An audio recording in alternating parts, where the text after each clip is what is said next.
Hey everyone. Yeah, I didn't do a package opening because it's just one little small thing. I'm going to save a package opening for tomorrow. Hopefully, or later today, I don't know. But I wanted to show you something that I was talking about recently. You know how I did that video, I kind of rambled on about, how, basically what's the point of not having Blu-ray recorders here, or what's the point of not allowing us to have HDMI inputs along with the outputs if everything is copy protected, what's the point? Why don't they just go and do it?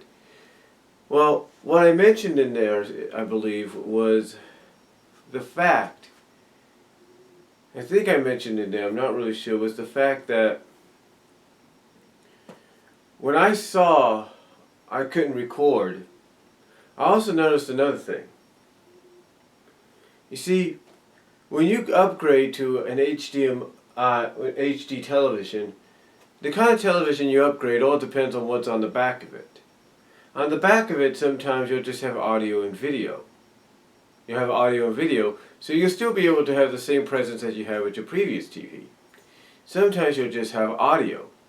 The only problem is, if you have a home theater system like I do, that doesn't really help much, because unless you have a home theater system that has HDMI on it, like the one I just got my mom recently, then you're pretty much out in the cold. You're pretty much screwed through and through.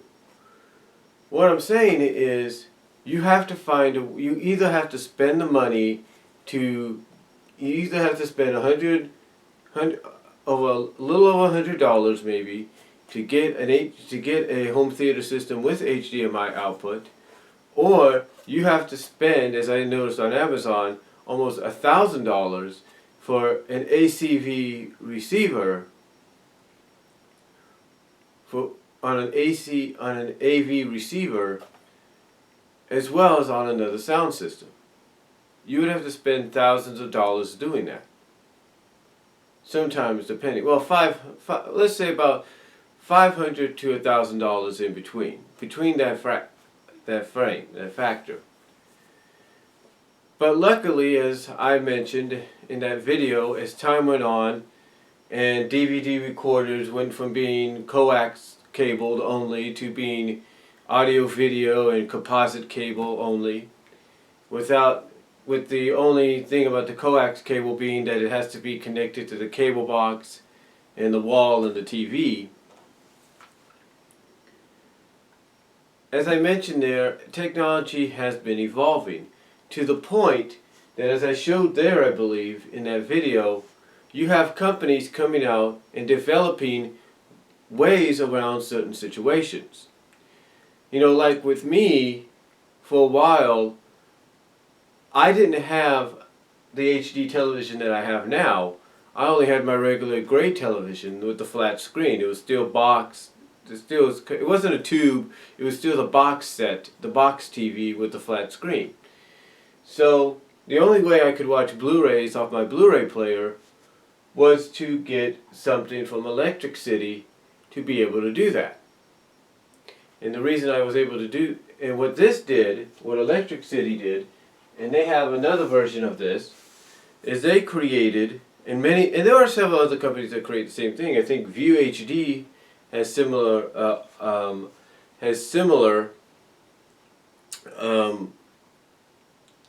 devices or similar accessories. But what this allowed me to do was take the HDMI output and convert it to AVI.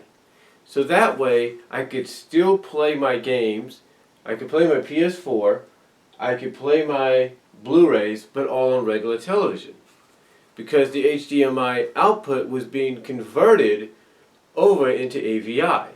Now there is another version of this which is called AVI to HDMI. In other words, which means I could take something like the PS2, if you will, and I could convert it to where I could play it on high definition.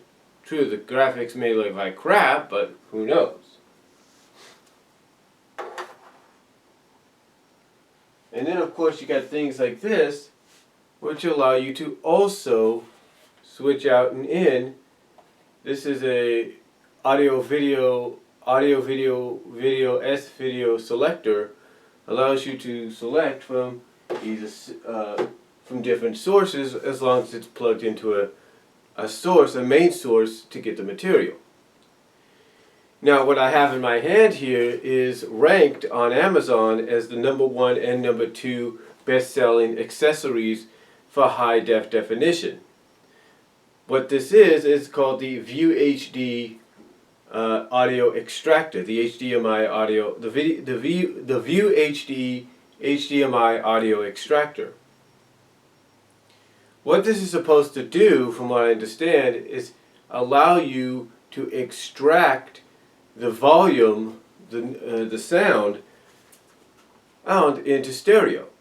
So basically, if you have a home theater system like I do, which is only audio video, this will be allowed, if I'm correct, this will allow you to take that audio, take the use of that, or get use out of that again, by taking the HDMI and converting it to this. So that way you'll still get good sound and everything, still get good quality sound, and you won't have to worry about spending money. Now, had I known about this, honestly, a long time ago, I probably would have gotten this instead of that big thing in the living room. But then again, my mom doesn't like many wires. As a matter of fact, my mom's at that point now, no offense to any mothers out there that are like this, or any women that are like this, no offense. But she's getting to that point now where she doesn't like, let's just say, you could go and explain, oh, well, this will help out. She doesn't like to see that many wires. She doesn't like to see that many boxes. She's pretty much at that point now to where she just wants things normal, if not semi-perfect, even though she may not admit it. So,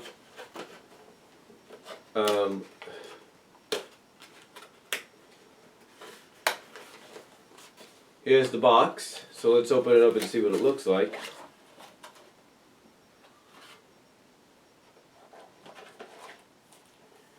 There it is. Very small, very compact. And of course it does come with a plug, I believe, which is under here. Yep, there it is. And it comes with a manual, little manual, if you will. And it should say exactly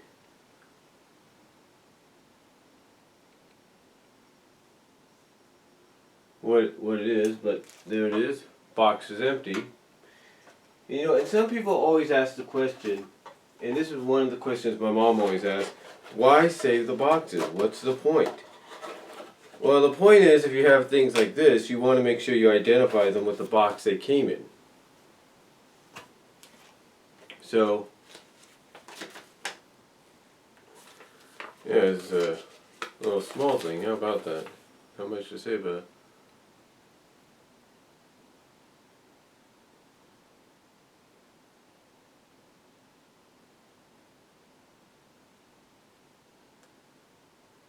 Okay.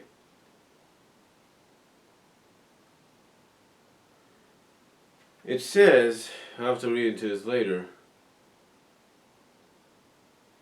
So it's got two different configurations.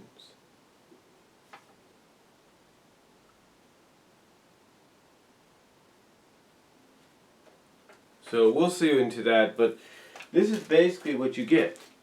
Now the one thing you do need is, of course, this, which I have. This one's already been used, so I got one right there ready to go. As well as you need audio video cables, which, believe it or not, I have set and ready to go. So that's all you need. So we'll see what this baby does, and I'll come back and probably do a review on it.